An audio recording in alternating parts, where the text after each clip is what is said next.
issue, right? And I said it generates a report as well. So we are moving to slide number 9.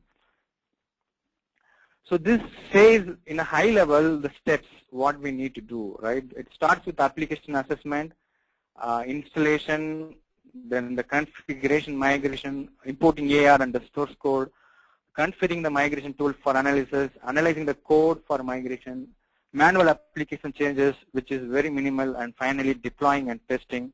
And once you run through these steps, then your code is ready to go for a production. It is a production-ready code to be run on WebSphere app server. So I'm moving on to slide number 10. So we are doing an application assessment. So this is a very, very important step because we are going to do the change. As I said, the code being developed by hundreds of developers, and it has been developed over years and running over years on production. And as a single, most of the time, we do it in one resource or two resources to the whole migration. So we need to understand the application in and out. Then only, we'll be able to do it the better. So the more you understand your application, which is going to be migrated, the better you can do the migration. So we start with the high-level architecture discussion. If it is MVC or Spring, whatever you are using inside your app, we have a very high-level discussion typically given by the chief architect of the project. Then we do a code walkthrough, which is typically imported into Eclipse or any other IDE supported by Migration Toolkit. The code imported into it, and the developer or the architect has to walk through each code, saying what it is. And we will have a kind of a small demo on how do you build the app, because the partner used n number of technologies, either Maven or Rational Build Force or Ant or any custom build, whatever they prefer. So we need to understand how they build it, the way they deploy it, and a happy run. So happy run, it is nothing but one end-to-end run. First of all, they have a browser in the UI, and the call is going to the business tier, EJBs, or if in business rules, and going back to the database and coming back from database to your business tier and updated in the UI. Just that we call it as a happy run.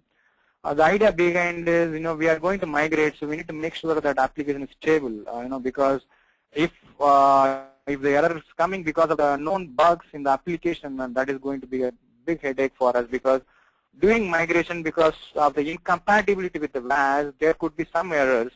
But if the error is in below layer, that is from the application itself, then it takes more time to understand, to debug it, and so it's better to take a stable code.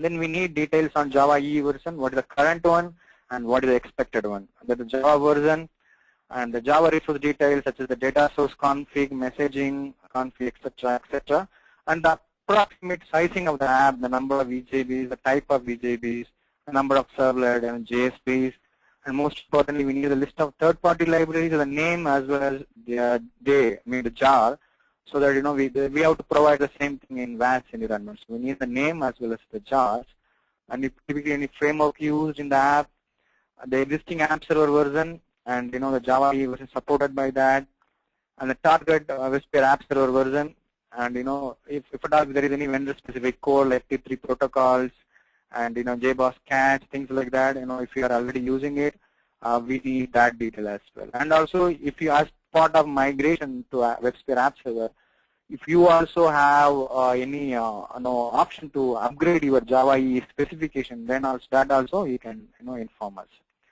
So moving on to slide number 11, I request my colleague Chaitra to walk through.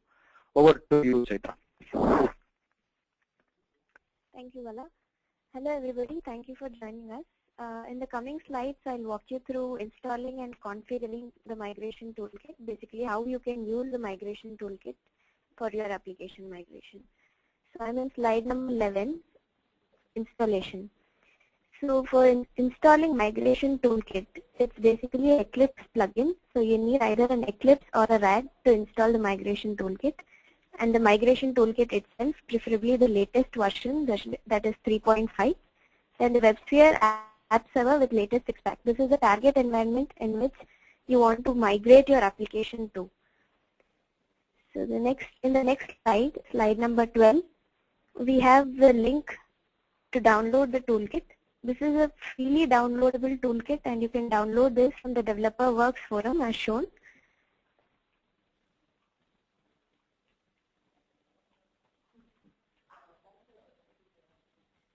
Okay, so this is a free downloadable toolkit, and there are separate plugins available for each competitive migration toolkit. For example, if you want to migrate your application from JBoss to WAS, you have a separate toolkit. If you want to migrate it from Oracle Server to WAS, you have a separate toolkit.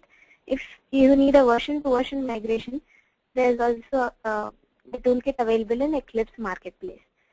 So you can download that. The latest version is 3.5 of Migration Toolkit. You can use an IDE Eclipse 3.4.2 to 3.7 and 4.2. As Bala said, 4.2 has not been officially tested, so we cannot comment on that. And Rational Application Developer version 7.5, 8 and 8.5 are supported. So once you download it, I'm in slide number 13 now. Once you download it, you need to import it into your RAD or Eclipse. So you have to go to Help and Install New Software option. Here you can give the path of the zip archive folder which you downloaded. As you can see from the screen, we have checked Business Intelligence Reporting and Charting and Web XML and Java EE development. These two options are basically the dependencies for the migration toolkit. So it is highly recommended that you check on these two checkboxes, that is Business Intelligence and Web XML Java EE development. In case this is not checked, we have seen instances where the migration toolkit skips certain components which need to be migrated. So it is highly recommended that you click these two. So once you have installed the software, you need to import the application and with the source code. So I'm in slide number 14. So migration is basically changing or modifying your application so that it is supported on WAS. So for this, we need the source code. So you have to import the ER along with the source code. What the migration tool does is basically it searches the project in a certain pattern. That is, it creates a skeleton from the ER and it searches the source code in a certain path. So you have to put the Java source code for a WAR file in the SRC folder of the project. So this can be changed by using the Java build path properties, the SRC folder path. For a EJB module, there is a EJB module folder in the EJB project where you need to place the Java source code. Similarly, for a WAR, a precompiled Java archive file library can be put in web content, web and lib folder. And for the ER level Java libraries, the ER content folder of the enterprise application project needs to be populated with the source code. So this is a very important step because we need the source code for migration, and you can see that there has been provisions where the architect can sign a non-disclosure agreement so that you don't have to worry about the source code being open to the one who is migrating or anything like that. So coming to the next slide, slide number 15. We have installed it in the IDE, that is Eclipse or RAD, and we have imported the source code application. Now we run the analysis. To run the analysis, right click on the project which you have imported, click on Software Analyzer and click on Software Analyzer Configurations. This can also be done from Eclipse menu from Run and clicking on Analysis.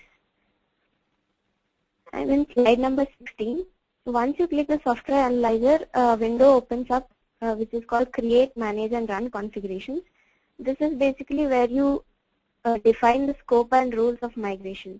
By scope, we mean that the core which you need to migrate, that is called the scope. And the rule set is nothing but a set of rules which will help you migrate your application from your source server to target server. In the coming slides, we'll see how to do that. So I'm on slide 17. You can see that you can define the scope for migration as analyze entire workspace, analyze a resource working set, or analyze selected projects. So basically you can choose the scope of the project which you need to migrate. It can either be an individual project which you need to migrate, or it can be an entire workspace. Or you can either define a resource working set as well. Coming to slide number 18, this is where we define the rules. So you can see the rule set shows that WebLogic application migration. section. So this is the WebLogic application migration, WebLogic to VAS application migration. And below you can see that the rules have been checked or unchecked based on the use case. So we have class path review, Java code review, JSP code review, XML file reviews. You can also import and export these rule sets among the team members if need be. So these rules can be tailored. So you can switch it on or off based on your requirement. So once you have set the rules and the scope, next we go for analysis. So as mentioned earlier, I'm in slide number 19 now. We can also migrate not only from competitive app servers but also from older versions of VAS to the newer versions. So in this slide we see that WebSphere application server version 5.1 to 8 migration. So this is the older version to newer version migration. Here we can check or uncheck the rules based on our requirement. So you can see the screenshot.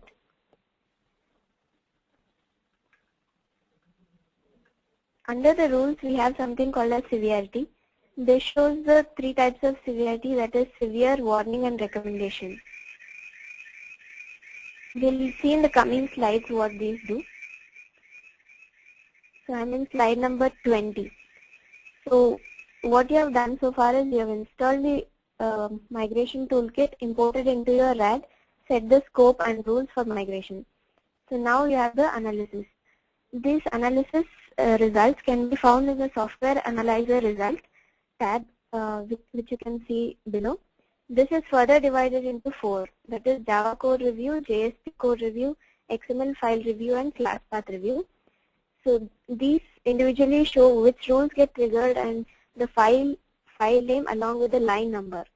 So when you click on a particular result, that particular file opens up along with the code and line number, so that you can evaluate which code needs to be migrated. Also here you can see that there are certain symbols like a purple cross, a green tick, and a yellow box. These are basically the severity levels. The severity levels range from highest to lowest, that is severe, warning, and recommendation. Severity are shown by the cross symbol in a purple box, which you need to change. These are the ones in which the code has to be changed in order to migrate. In case of warnings, it is shown in a yellow box. So those are the ones which need evaluation. You can take a call on whether to migrate them or not. Recommendations are shown in a green tick circle. These are just basically best practices recommendations such as API deprecation, etc. So you can see those in the software analyzer results tab. In order to see the result, you can either double click on the result or right click and click on view result. This will pop up the window along with the code which needs to be migrated. So I'm in slide number 21. The migration toolkit has a provision of giving you quick fixes.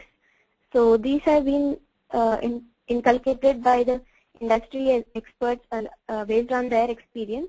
It has been put into the toolkit, implemented in the toolkit. So when you right click on a particular result, you have options called quick fix preview, ignore result, quick fix all, and quick fix all category. So if you click on a quick fix preview, you will see a side-to-side comparison of how the code was and how the code will be after the changes have been inculcated. So you can take a call on whether to do a quick fix or to do a manual fix. So the quick fix preview can be seen on the screen.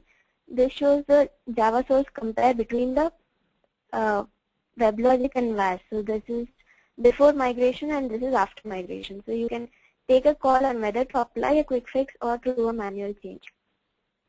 Also, quick fix all category. This, when you click on a quick fix all category, it changes all the code which are similar. So which belong to a particular rule set or particular category level. So you can change it at a time. Instead of clicking each result and doing a quick fix, you can do a quick fix all, which will change all the code which are logically related. Okay, coming to slide number 22. So for cases where you have to do a manual change or if there is no quick fix available, you can take the help of this help related topics help. There are 2 levels basically for this help. The primary level of help can be invoked by clicking on F1. This will give you 1 or 2 lines of the description of migration.